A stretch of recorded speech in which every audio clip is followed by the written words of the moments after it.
come in tight. Let's be real. You hated at least one gift you got this holiday, right? Just tell the truth. It's just us talking. That's why it's return day. So shh, everybody get ready. Retailers are getting ready.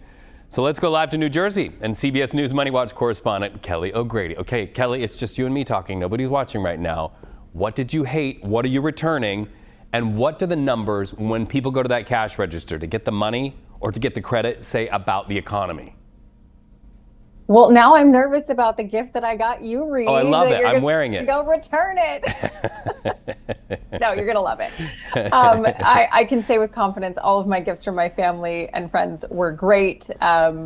Mainly an experienced gal, so it's hard to return those. True. But that's not the case for everyone. The data shows that this stretch here over the next few weeks, it is often called returnuary as we get into January. And December 26th, so today, shows a 25 to 35% on average spike in returns versus last week. And so you're really seeing people immediately, they get those gifts, either they're getting that gift receipt or they're going back and they're exchanging. And this is a really tough time for retailers, Reed, because we know that that December rush, that holiday season, this is the Super Bowl for most of those retailers, but then they have to deal on the back end with a lot of people that don't like the gifts that they got, or a lot of folks that bought multiple colors, multiple sizes, so that they could give an item and then say, hey, you know, I have options for you, or if that doesn't fit, I'll just return that one, that extra one. So this is a really tough time, and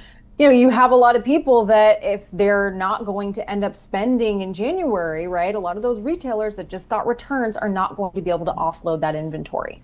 Well, and I've also, Kelly, been reading about fraudulent returns. It's happening more and more. They hit businesses hard, but it also trickles down to the American consumer, does it not? So how are retailers trying to protect themselves knowing that there's that trickle-down effect? It does trickle down to the American consumer because you might see an item priced higher in the future in order to offset some of that fraudulent return, or perhaps a stricter return policy. The logistics company, Happy Returns, you've probably used it in the past.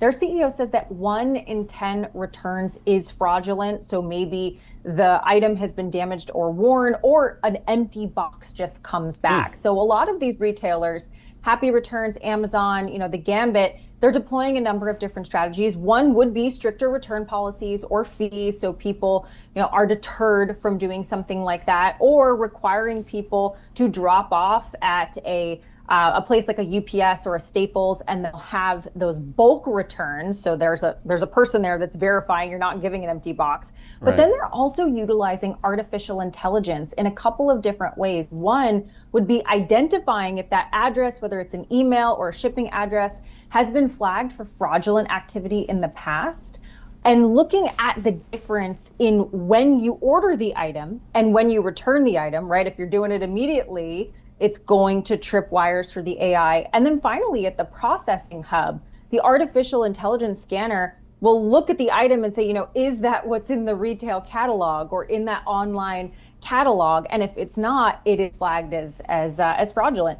They're not at the point where they can tell if you've worn it and damaged it and then sent it back yet. But Reed, with the rate that artificial intelligence is developing, I'm sure that's going to come soon. I am sure it is as well. Kelly O'Grady, nice to talk to you. Hope you had a wonderful holiday. Warm wishes to you and your family. It's good to see you, friend.